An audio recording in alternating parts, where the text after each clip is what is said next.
Hello, everyone. My name is Andy Duncan, and I'm very happy to be here today to present Boardwalktech. Our standard forward-looking statement.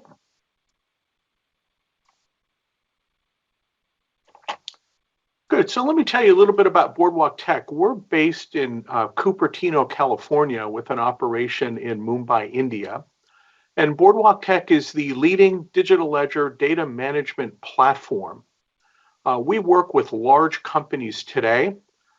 Today, we're proud to say that we have 21 of the Fortune 500 as customers. So companies like Apple Computer, Verizon Wireless, Ernst & Young, very large companies that utilize the Boardwalk Digital Ledger Data Management Platform. And the focus that we have is helping these companies to capitalize on digital transformation of enterprise data. So what does that mean? Well, what that means is that these large corporations today have spent a lot of money on their big transactional systems of record. And there's a lot of information that's flowing within an organization, both what we call structured and unstructured. And today, the vision of Boardwalk is to create a single version of all of that data so that we can help these companies to unify the information, both unstructured and structured, so that they can make faster, more insightful decisions. Well, let me walk you through kind of what a current enterprise looks like today and where some of the pains are and how Boardwalk and the Boardwalk Digital Ledger can help.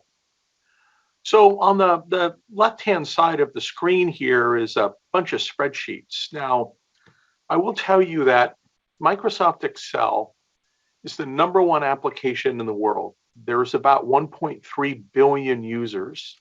And in fact, the original spreadsheet, which was called VisiCalc, was the first real application on any kind of mass distributed computer around the world.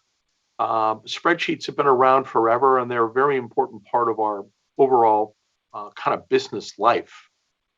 Today, what's happened is that an enterprise is very complex. Not only is there a lot of data, both structured and unstructured data, but information workers have a real issue with regard to managing all of this data. And they use Microsoft Excel as a tool to be able to collect data from different places within the organization, align that data, and then once they do that in the spreadsheet, they start to write formulas to say, well, what if this happens? What if that happens? And then they start emailing these spreadsheets around.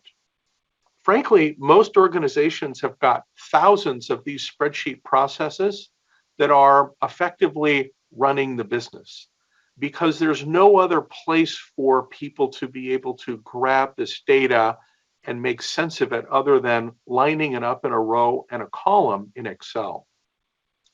So the problem is that once you get more than a couple of people involved in trying to understand an Excel spreadsheet, emailing the spreadsheet around, so forth and so on, can become very complex. And the big problems are, what version am I on? Am I on 2.3.6.5 or 2.3.6.8? And who made the last change in the spreadsheet? And why is cell number M21 1,000 versus 6,000, which is what it was last week? There's all of these questions and problems associated with managing information, especially critical information, in these Microsoft Excel spreadsheets. So what Boardwalk has developed is something called the Boardwalk Digital Ledger. And it allows us to be able to connect all of these spreadsheets into a single version of the truth, which is the Boardwalk Digital Ledger. The way that it works is we install 2 lines of code basically into every Microsoft Excel spreadsheet. And that allows the spreadsheet on the desktop to be able to communicate with the digital ledger. So when you make a change in a shared spreadsheet, let's say you're sharing it with 50 people, instead of emailing it to 50 people, you simply make your changes and you hit submit refresh. We grab the contents of the spreadsheet and we connect it into the digital ledger, and then utilizing our digital ledger chaining technology, which is completely immutable, we actually track every single change at the cell level and the date and the time and comments against that change. So you actually, instead of emailing spreadsheets around, you're using a central version of the truth to then send your information in.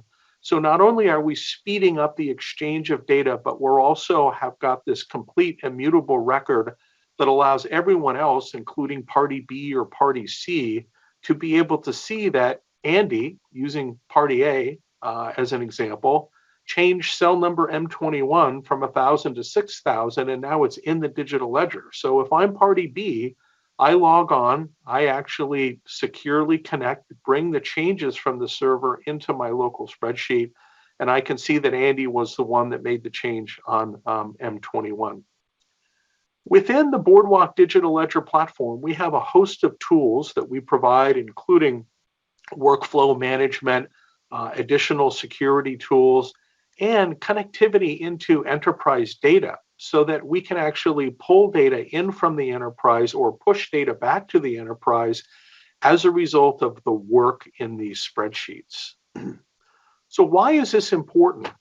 Well, just as an example, we signed a contract with one of the top 5 banks in the United States about 6 weeks ago. And this bank happens to have around 30,000 of these Microsoft Excel spreadsheets where they're driving major important mission critical processes throughout the bank. And the Office of the Comptroller of the Currency has said you need to get better compliance and security in and around these spreadsheets. And so they've selected the Boardwalk Digital Ledger to be able to move these spreadsheets into the digital ledger to not only get into compliance, but greatly improve the way in which people work on the data, share the data, secure the data, and manage getting to decisions based upon the information in these spreadsheets. So why is this important? Well, we've all been hearing a lot about digital transformation. Almost every single company out there is moving information to the cloud, trying to become more efficient. And part of that efficiency is kind of turning everything into a digital environment. So certainly a manually based emailed spreadsheet is not in a digital format, nor is it really in a database environment where you can control the security better and also manage the information that's within the spreadsheet. So the mission of Boardwalk is to help companies with what we call this last mile problem of enterprise digital transformation. And how do we help these companies not only move Excel, but all of the other kind of unstructured data that's not in a database today? How do we help them digitally transform that so that they can make better decisions? Now, how big of a problem is this today? Well, about every 2 years, data doubles in the enterprise. Think about that. That is an astounding amount of data that is really coming at these large organizations. The other thing about this is that 80% of the data that's coming at a large organization today is unstructured, which means it's coming in different formats. No one knows what's going on with them. Where did this come from? How do I know that I can actually trust the information that's in this document or in this spreadsheet? It's really quite something, and it's very difficult to kind of manage the digital transformation of this. And the size of this market is huge. It's about $50 billion according to global industry analysts, that by 2026, this is a really big market. And it's certainly a big market now. So how does Boardwalk make money, and how do we kind of work with companies to help them digitally transform all of this unstructured data and all of these spreadsheets? Well, we are a SaaS company. We sell a platform that we license on a platform as a service or software as a service basis. And we become a very integral part of the technology stack within these large organizations. So a large company like Coca-Cola, has spent a lot of money on SAP and Oracle and Salesforce and Slack and Amazon Cloud Services and Workday, Tableau, and the Microsoft Office tools, but no one in this stack is managing or dealing with unstructured data. And so we again license this technology. We become an important part of the technology infrastructure for a company. And then we work with those companies to be able to move over these spreadsheets and all of the other unstructured data onto the Boardwalk Digital Ledger platform. And when they do that, they get much better insights. They can make decisions faster, and we're really improving the business results, right? It's the company that has the information fastest, that is appropriate and good information, that then they can make a decision. Those are the companies that are going to win in the long run. And it's all about digitally transforming all of this unstructured data, including spreadsheets, over onto the Boardwalk Digital Ledger platform. So when you do that, we actually allow companies to rapidly build these multi-user applications without writing a line of code. We can automatically absorb the spreadsheet and turn it into an application almost immediately. We greatly improve the results by collaborating and working in a real-time basis where multiple people can work on the same data at the same time. We improve the security and auditability and compliance for all of the enterprise data, as evidenced by this big bank deal that we just signed. And we also can help to connect all of the data across an organization to improve the speed of decision-making through both analytics and reporting. So what it really looks like is an organization's environment is really set up in two different worlds: the structured world where the data resides in a database, and the unstructured world, which is all of the PDFs, Excel, HTML, and Word documents. And so we have a single schema environment that allows us to take all of this unstructured data and get it into our environment, which is the Boardwalk Digital Ledger platform. And then we also have connectors into all of the structured systems and data so that we can also pull that in. And then we express it through different user interfaces, such as machine learning AI interfaces, Microsoft Excel that we've talked about, a browser, or a mobile UX. So there's a lot of options to be able to help these companies get their transactions into a digital environment. So where do we see most companies utilizing our technology? So we certainly do a lot of work in financial planning and analysis. We do a lot of work in kind of the supply chain, which has been a very big part of our business. It seems to be there's a lot of low-hanging fruit. And the reason that supply chain is so important for us is that, anytime you've got inventory risk, where, either do I have enough product, do I have too much product, what's the demand? There's always a lot of collaboration that goes on with this, whether it's with your manufacturing facilities, your customers, all of the different channels that you're selling through, whether it's Amazon or direct on your own website or through third parties or retailers. And so that collaboration creates a lot of spreadsheets and creates a lot of need to be able to exchange data appropriately. We do a lot of work in what's called deal price management, where companies are trying to figure out how to price for either certain services or deals. And a lot of that is done with very heavy mathematical equations in Excel. So when we improve that, it allows them to be able to do a better job. Trade promotion and spend management. Coca-Cola spends over $3 billion a year in trade promotion, where they go to Walmart and say, hey, we're going to take 600 of your stores in a particular area, and we're going to put, Coke Classic on end caps. And we need for you to sell, 1 million cases out of those 600 stores over the next week. And for that, we're going to give you a 2-for-1 promotion and a 28% discount. And there literally are thousands of contracts that are written around planning for promotional spend between a major manufacturer like Coke and their major customers like Walmart. We also do a lot of work in tax planning. You can imagine that in tax and audit, there's a lot of spreadsheets, and we're actually a pretty integral part of the Ernst & Young tax environment, as an example, where they utilize us to help them manage all of the information in spreadsheets. So these are just some of the areas where we apply. We think that most large organizations will have hundreds of these mission critical spreadsheet applications that need to be moved over onto the Boardwalk platform. So when we start a kind of a sales relationship and a partner relationship with a large organization, we normally will get started with kind of our first application, moving a 50 or 80 person connected spreadsheet over onto the Boardwalk platform. Most of the time, the revenue for that we can generate is about $100,000 first year. Traditionally, around 70,000 of that is a license, a recurring license, and 30,000 is professional services.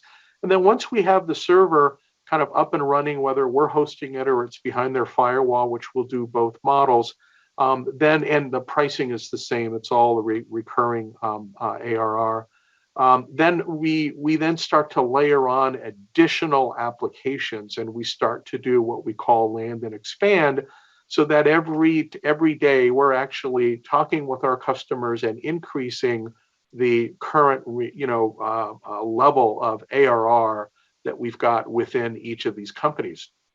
But the company is very motivated to do this because it really helps them with the ability to collaborate, right? You think about someone like Apple Computer that's utilizing us to connect both with their manufacturing facilities and their suppliers.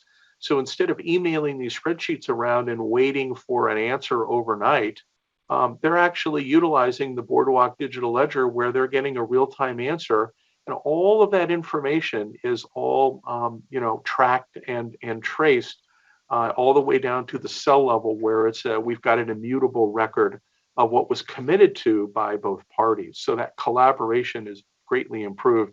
Efficiency. So again, I talked earlier about the faster you can get data and quality data, the better you can actually make decisions. And if you can make decisions faster, even in a matter of hours or days, this can make or break a particular product or a particular quarter. It's very important. And then, of course, compliance, right? We're getting so much more pressure, not only in the financial services world, but across all different companies to make sure that information is securely managed within the enterprise.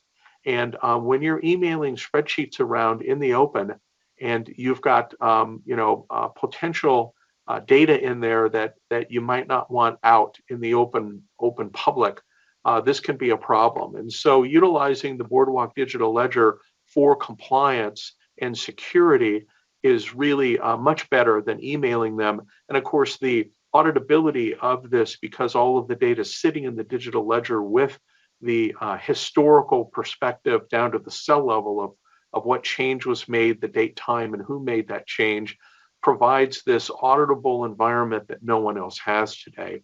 And then, of course, analytics is that as you're collecting this data, sharing this data rapidly, the ability to drive decisions utilizing analytics is much higher with Boardwalk, because the quality of the data that we're providing is also much higher than if you're just emailing stuff around trying to figure it out. So some of our customers today, we've got large customers. I earlier talked about EY. We do a lot of work in the kind of CPG space, in the supply chain space, manufacturing. Again, we like it where there's a lot of companies where they're exchanging information. There's a lot of spreadsheets that are bouncing around. And one of the things that investors like about Boardwalk is that we've done a really good job in being able to land very large customers today that are, Fortune 500.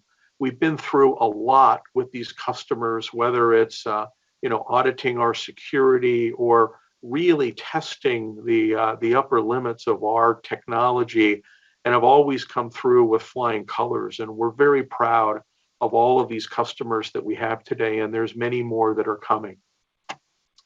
So I want to walk you through a couple of case studies. This first case study is an apparel client. And what this case study shows is the kind of land and expand strategy that I talked about earlier, where we go in and we start talking to them. This is a supply chain solution that we're building out for this particular apparel client.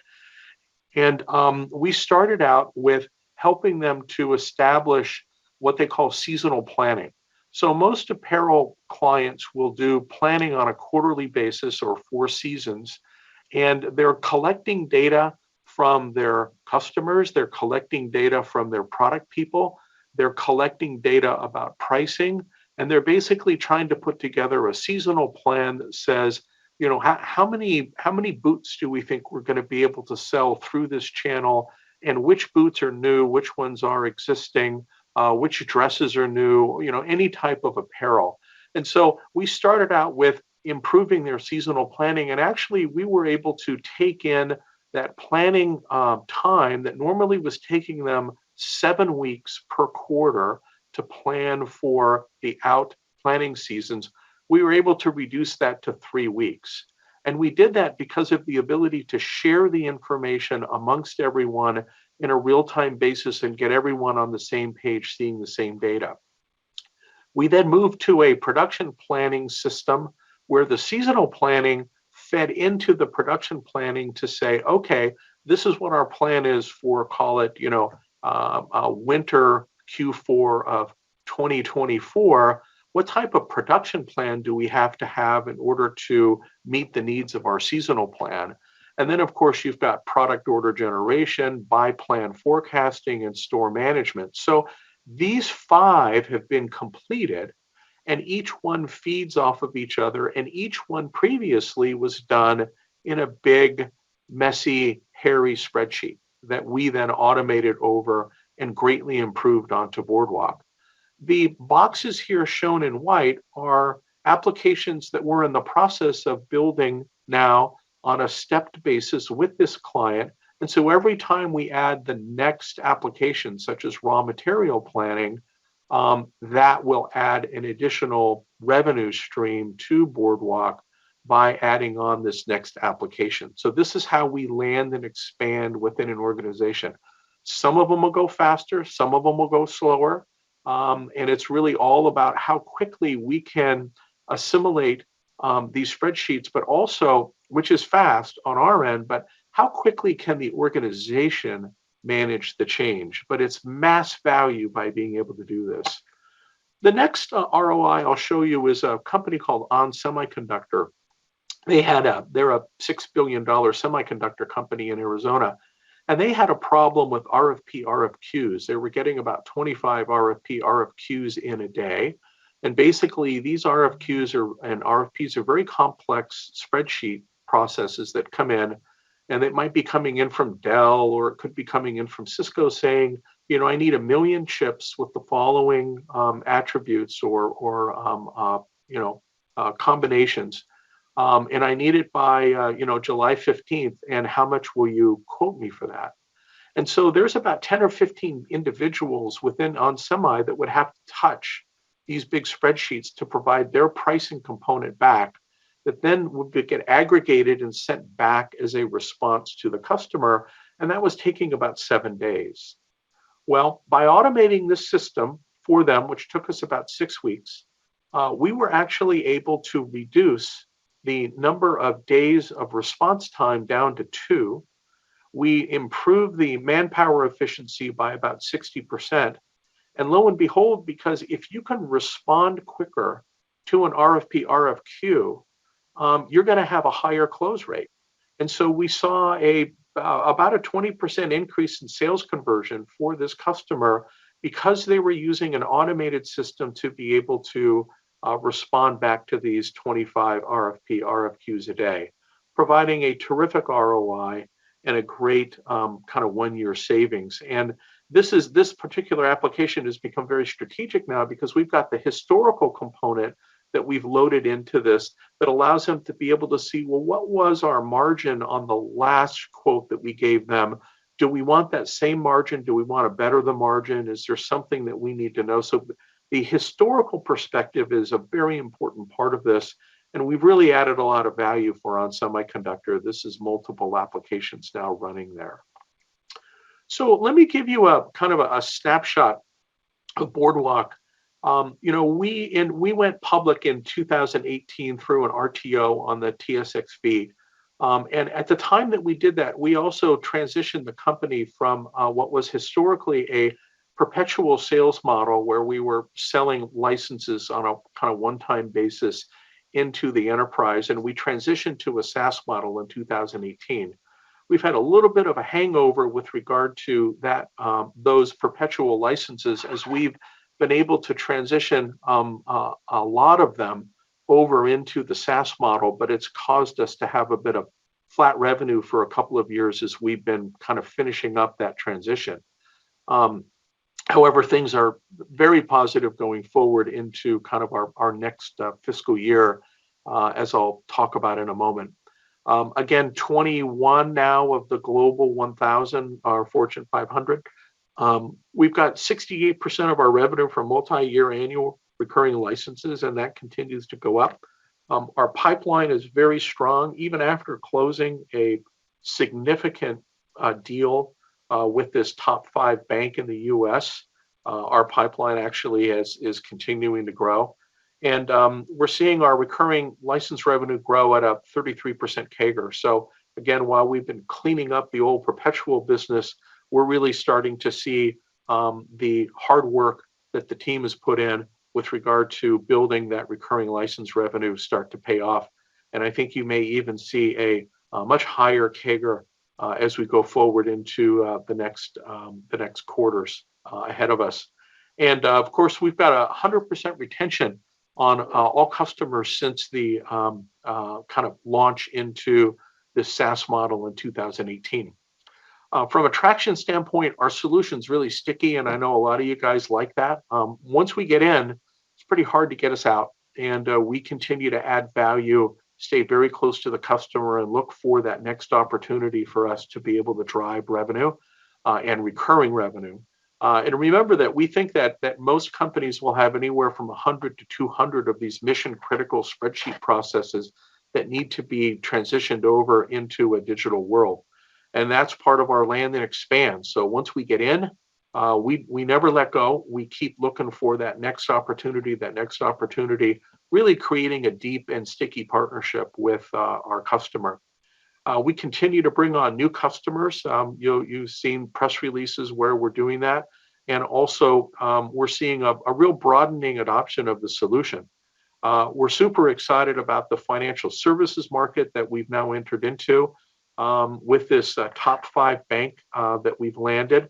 That particular deal, we started out, we were brought into the deal by a partner, a company called HCL, which is a $10 billion IT services company out of New York and India. They're New York Stock Exchange traded.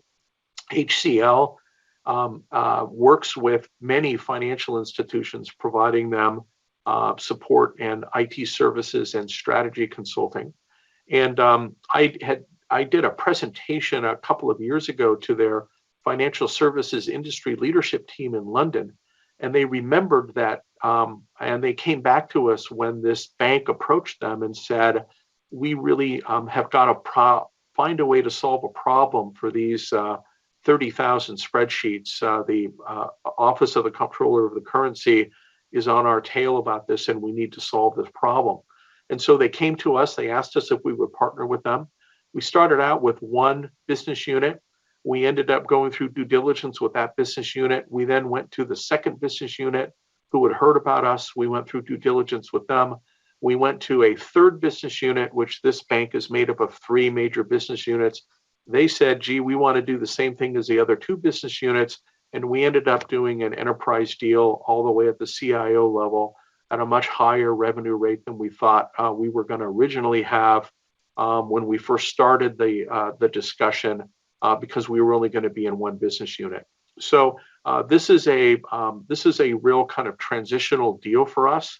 It establishes us in a new market, which is in the financial services market. And ever since we've been working with both HCL and this bank, which we're under NDA, we can't say who it is, I'm sorry. I'm sure you can figure it out. But the net is that we've been working with a lot of other IT services companies, such as Infosys, Virtusa, Capgemini, Accenture, explaining to them what we have done with this large top 5 bank in the US, why they chose us, which is very unique technology that no one else can solve the problem like we do, and have them start to go out and solicit their banks. And so that's starting to happen now. And we're quite enthusiastic about the opportunity ahead of us in financial services, not to mention a growing pipeline in our existing business. We also will be adding new features and capabilities on our platform on an ongoing basis, which will give us an opportunity to continue to increase our prices and drive additional recurring revenue. Our financial operational leverage, we're about 80% gross margin business, which is terrific. Again, you'll see a 61% improvement in net income, and we are on the cusp of turning profitable, and that should happen in the next couple of quarters where we are, EBITDA break even or positive. We also, as we've been working to kind of clean up the balance sheet, which I'll show you in a moment, we're debt free. We had a large loan on the company back in March of 2021. We did a financing led by a brokered financing led by Echelon out of Toronto. And we not only raised money, but we also converted some of that debt into equity and fully paid it off. So that's created a very solid balance sheet with positive net cash and a balanced capital structure, as I will show you here. You'll see our share price as of May 2nd, our market cap. Again, we're in good shape with regard to cash. We are not raising any money currently, especially since we're a quarter or two away from EBITDA break even. And again, we've got about 75% public float and 29% of management insider beneficial ownership of coverage. And in fact, we've had senior management in the market recently purchasing shares, including myself, about 5 weeks ago, who went into the open market and purchased shares. So our financial highlights for our Q3, we are a March 31 fiscal year end. So our last filings and earnings report was our Q3 22. So 33% CAGR on recurring revenue from the post 2018 clients. 70% of the revenue is now coming from new contracts. So we're really starting to expand. Again, current pipeline of 7.6 million. And this is a strong pipeline with specific deals understood, having met with the client, real opportunities sitting there. It's not just, oh, let's go talk to this company. We've met with them. We know that they have a need, and we're working hard to get it closed. And then, of course, an 86% gross margin. Very senior management team. We've all been there and done that before. This happens to be my 5th company in Silicon Valley that I've started and built, and really, really proud of the team. And again, we've all been there and done that before. So I'd like to thank you very much for the opportunity to present today. If you have any further questions, I would be happy to connect at any time. You can reach me at andy.duncan@boardwalktech.com or our CFO, Charlie Glavin, at charlie.glavin@boardwalktech.com. My pleasure to speak with you today. Thank you very much.